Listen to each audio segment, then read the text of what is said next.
I'm a bit late to the game when it comes to giving my thoughts on modern horror films, so please forgive me if I speak about recent releases in not the most timely fashion ever. Then again, I plan on revisiting older films at some point, so it is what it is. The modern film I'm a tad late to covering would be the 2019 remake of Child's Play. I was inspired to talk about this because its middling reception did genuinely surprise me. Now, is this film the next Exorcist? No, but hear me out. In its own way, Child's Play 2019 is a refreshing and even at times genius remake of a horror classic. You heard me right. Genius. What are some elements of this film that I like? For one, it goes beyond many other cookie-cutter remakes in this subgenre. This is a true reimagination of Chucky's story. The original series was characterized by voodoo and dark magic. In the modern film, Chucky is just a toy who had all his safety features switched off by a disgruntled factory worker. After creating Chucky, that same worker commits suicide by jumping from the factory's roof. I've seen a theory floating around that it's possible this angry man's soul possessed Chucky, but there's really no reason for that to be the case. If that turned out to be true, I see a place where it could fit into the story nicely without overshadowing everything else going on. At the same time, I prefer that this movie went for something different and its Chucky could be considered a distinct character for it. That twist alone legitimizes what really deserved to be another unnecessary remake. Flipping the original story on its head gave this film a reason to exist. Over here, Andy. Leave me alone! The script is everything. Let me read the script. I got a really nice letter from Lars Klevberg, the director, where he was talking about how he saw it as a Greek tragedy and that Chucky's an innocent and how he hopes that the audience will have some understanding or some sympathy for him. So I thought, wow, the fundamental change that made me really want to do it was, unlike the original, he wasn't a serial killer's personality transposed onto a doll. He was an innocent doll where someone maliciously goes in and takes off the safety measures. That totally justified it. It was scary because, again, I'm sort of old school and I want Chucky to be Chucky.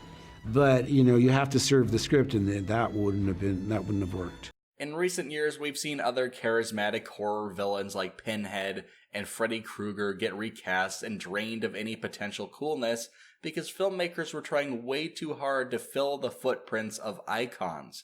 Child's Play 2019 comes across as a film that's already considered that possibility. It understands Chucky is an icon. It understands Brad Dourif is still playing Chucky. The OG series is going strong. The creative team didn't try to replicate what made Chucky work before. They created a new Chucky that was in equal parts informed by the changed backstory and Mark Hamill's brilliant voice acting.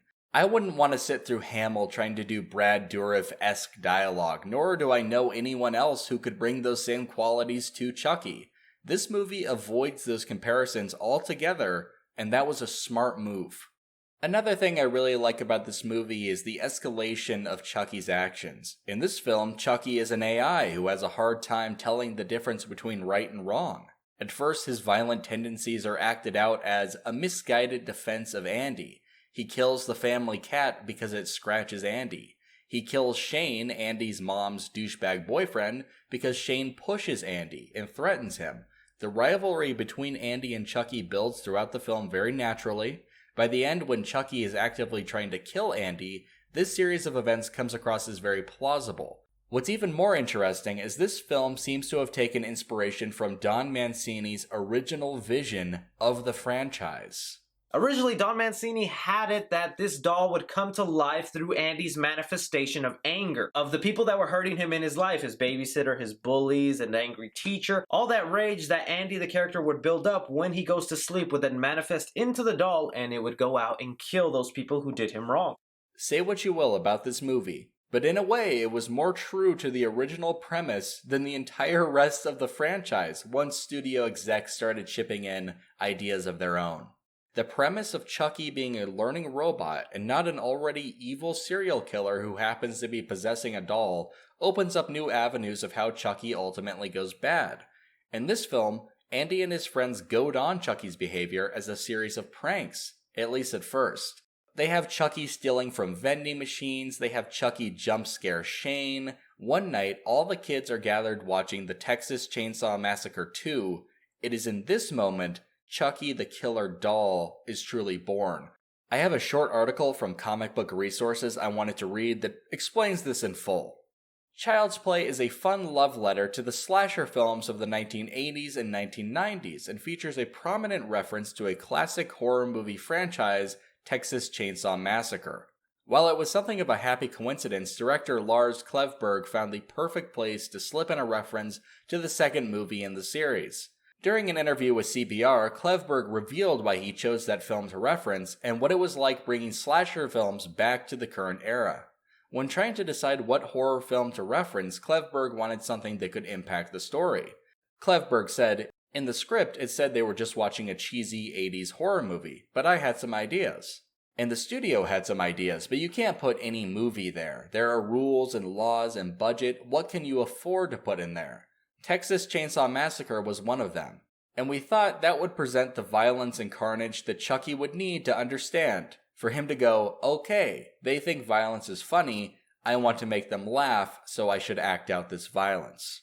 The film features a clip from Texas Chainsaw Massacre, which inspires Chucky to not only kill someone, but skin their face as well. Klevberg said, "I remember though, when we watched Texas Chainsaw Massacre 2 again, Leatherface holding up the skin face. It was perfect. We didn't shine a bright spotlight on it, but it's like, we have it there. People who can backtrack will realize that's where he picked up that.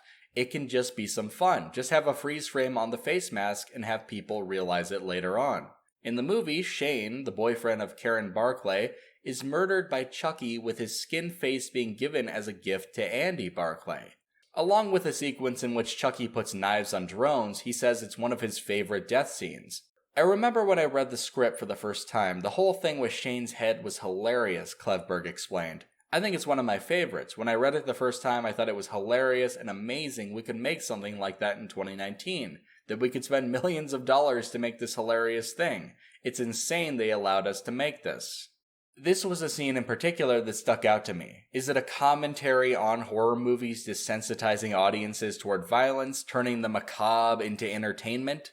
There's an element of that, and it's subtle enough to make you think without bashing you over the head with a Jack Thompson-like agenda. What's truly fascinating is that this is one of the most notable horror crossovers in many a year, and an unlikely one at that. In this continuity, Chucky is inspired to be a serial killer because of Leatherface. His first human kill is modeled off of Leatherface, skin, face, and all. It's proof that not only are the filmmakers actual fans of the genre, but also that they think ahead. They could have thrown in any number of inconsequential Easter eggs. Instead, they chose to utilize their Easter egg as a catalyst that propels Chucky toward his carnage-filled destiny. I did not catch this during my first viewing. This is something I had to research later. The filmmakers cared enough to include subtle characterization for a killer doll.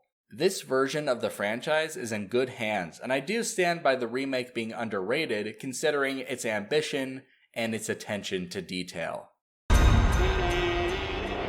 Good night, Andy.